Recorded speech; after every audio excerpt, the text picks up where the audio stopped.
جی अस्सलाम वालेकुम। अगर आप एक आरजे बनना चाहते हैं, एक एंकर बनना चाहते हैं या एक अच्छे कम्युनिकेटर बनना चाहते हैं, अच्छी गुफ्तगू करना चाहते हैं, तो इस वीडियो को आखिर तक देखिए।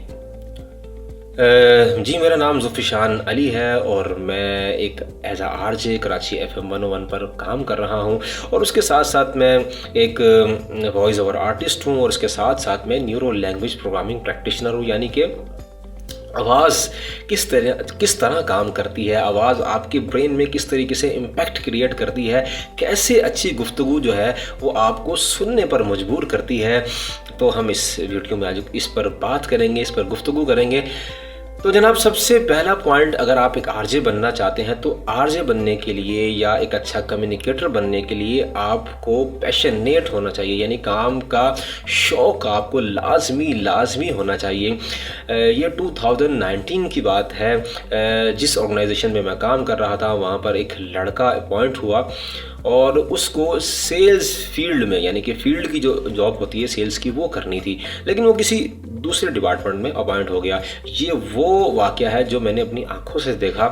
और वो लड़का काफ़ी टाइम, मतलब 4-5 साल मुसलसल परसिस्टेंट रहा, तसलसल के साथ ये कोशिश करता रहा कि वो मूव हो जाए फील्ड सेल्स के अंदर, लेकिन ऐसा नहीं हुआ। और फिर बड़ी मुश्किल से 2023 के अंदर जो है उस लड़के को एक अपॉर्चुनिटी मिली लोकल सेल्स के अंदर और उसने इंटरव्यू दिया और दैन वो कामयाब हो गया। लेकिन अल्लाह ताला का करना कि उसी दौरान उसका एक एक्सीडेंट हुआ और उसका हाथ फ्रैक्चर हो गया, तो उसका वो ट्रांसफ़र जो था वो रुक गया। लेकिन वो लड़का हारा नहीं, उसने गिव अप नहीं किया, वो कभी उसने हिम्मत नहीं हारी। और फिर 1 साल के बाद वो दोबारा सेल्स फील्ड के अंदर जो है ना वो मूव हो गया। जब मैंने उससे बात की, वो मेरा दोस्त बन गया, जब मैंने उससे बात की तो उसने मुझे बताया कि मैंने कहा कि तुम्हें इतना टाइम लग गया, इतना वक्त तुम्हें लगा, तुम इतने सालों से कोशिश करते रहे, तो और सेल्स की जो फील्ड है वो बहुत मुश्किल भी है, वहाँ लोगों को गाइड करना पड़ता है, कन्विंस करना पड़ता है, सेल्स ला कर देनी पड़ती है, तो ये कैसे मुमकिन हुआ। तो उसने मुझे बताया कि अगर याद रखिए नाजरीन, अगर आप किसी भी काम के लिए पैशनेट हैं तो उस काम में जितनी भी हर्डल्स आ जाएं, जितनी भी मुश्किलात आ जाएं, तो आप उन तमाम मुश्किलात को अबूर कर लेते हैं। तो जनाब, अगर आप एक एंकर बनना चाहते हैं, आरजे बनना चाहते हैं, एक अच्छे कम्युनिकेटर बनना चाहते हैं, तो ये एक लंबा सफ़र है और इस तक पहुंचने के लिए आपको बहुत ज़्यादा जो है वो मेहनत दरकार होती है। तो सबसे पहले आप याद रखिए कि आपको एक पैशनेट होना चाहिए इस काम के लिए, आपको इस काम का शौक़ होना चाहिए। अच्छा, दूसरा पॉइंट क्या है अगर आप इन तीनों कामों के लिए, वो ये कि हम यूजली जब बात करते हैं तो एक टोन में, सीधी टोन में बात करते हैं। जैसे मैं कल वहाँ गया था, मैंने वहाँ देखा कि पार्क के अंदर बहुत सारे लोग चल रहे थे, बहुत सारे लोग आपस में बातें कर रहे थे। तो जब आप मोनोटोन में, यानी कि सीधी गुफ्तगू करते हैं, तो लोग बोर हो जाते हैं।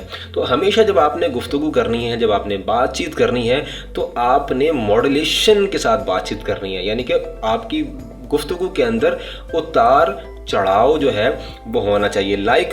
जैसे कि म्यूज़िक के अंदर होता है कि सुर लगते हैं ऊपर नीचे।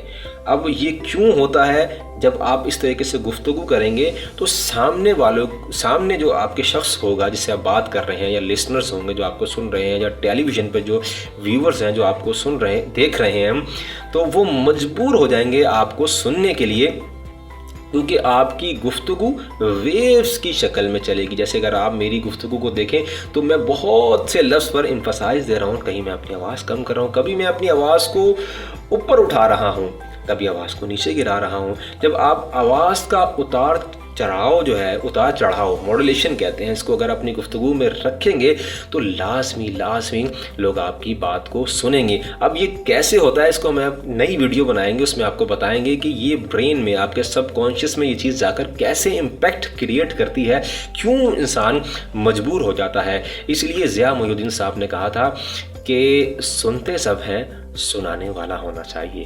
तो आपको सुनाने वाला बनना है। सुनाने वाले के लिए आपको अपनी वॉइस में मॉड्यूलेशन लानी है। और तीसरी जो चीज़ है وہ یہ ہے کہ آپ کو اس کام کے لیے ماڈولیشن لانے کے لیے ریڈنگ کرنی ہے. یعنی کہ آپ کوئی بھی کتاب اٹھا لیں ڈیلی کم سے کم آپ 30 منٹس 20 منٹس اس کو پڑھنا شروع کریں. جب آپ پڑھیں گے تو آپ کے جو زبان پر الفاظ آئیں گے وہ الفاظ ٹوٹیں گے.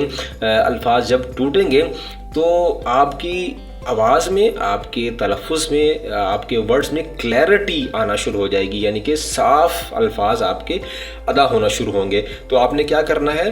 ماڈولیشن لانی ہے. ماڈولیشن لانے کے لیے آپ کو کیا کرنا ہے؟ ریڈنگ کرنی ہے. تو ریڈنگ ڈیلی کریں، ڈیلی ریڈنگ کریں. تو آپ دیکھیے گا مہینے 2-3 مہینے کے بعد آپ کی گفتگو تبدیل ہو جائے گی، آپ کے الفاظ بدل جائیں گے. اور یہ سارا کام جو ہے وہ سب کانشیسلی ہوتا ہے، لاشعوری طور پر ہوتا ہے. پھر آپ لوگ آپ کو جو ہے نا وہ فیڈ بیک دینا شروع کر دیں گے، جناب آپ کی بات کرنے کا انداز بہت اچھا ہے، آپ کی گفتگو بہت اچھی ہے. تو اور اس کے ساتھ جو میرا تیسرا پوائنٹ ہے وہ یہ ہے کہ آپ جب ریڈنگ کریں، ریڈنگ کرنے کے بعد 5-10 منٹ کی ریڈنگ آپ ایسی کریں جب آپ اپنے منہ کو اوور ڈیو مطلب پورا کھول کے بات کریں. جیسے میں آپ سے بات کر رہا ہوں، آپ کو چاہیے کہ منہ کو کھول کر، اپنے منہ کو کھول کر بات کریں. اب یہ بڑا عجیب سا لگتا ہے. وہ جتنی بھی وائس اوور کی یا آپ کے الفاظ کو بہتر کرنے کی پریکٹسز ہیں وہ جناب ایسی ہی ہوتی ہیں. تو اس سے ہوگا کیا؟ ہم یوزلی جب بات کرتے ہیں تو بات کرنے کے دوران ہمارا منہ صرف اتنا موو کرتا ہے، جیسے کہ اس وقت میرا جو ہے وہ منہ جو ہے وہ موو کر رہا ہے. تو ہمارے جو چہرے کے جو مسلز ہیں وہ جام ہو جاتے ہیں. تو ان کو کھولنے کے لیے آپ کو اپنے منہ کو اوور ڈیو یعنی کہ پورا طریقے سے اسٹریچ کر کے 5-10 منٹ اگر آپ ریڈنگ کریں گے تو اس سے ہوگا یہ کہ آپ کے مسلز کھل جائیں گے اور آپ کے الفاظ میں کلیئرٹی آ جائے گی. تو ناظرین یہ 3 پوائنٹس میں نے آپ کو بتائے. آپ چاہے آر جے بنیں، چاہے آپ اینکر بنیں، چاہے آپ اچھے کمیونیکیٹر بنیں، تو آپ کو بولنا پڑے گا. تو جناب کیونکہ اینکر میں تو باڈی لینگویج بھی آتی ہے، تو وہ ہم کسی دن آپ کو پھر اس پہ بات کریں گے کہ باڈی لینگویج کیسے امپیکٹ کریٹ کرتی ہے.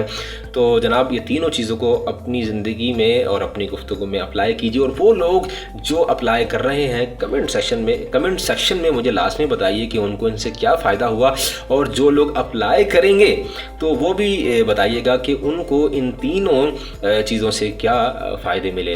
تو بہت شکریہ، ملتے ہیں نیکسٹ ویڈیو کے اندر.